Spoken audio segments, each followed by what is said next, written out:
سلام علیکم برادر به همتون.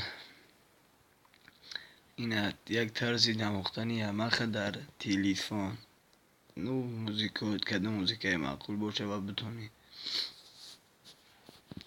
خوزی هم موسیقی رو می نوازیم ما هم با شما گوش کنیم.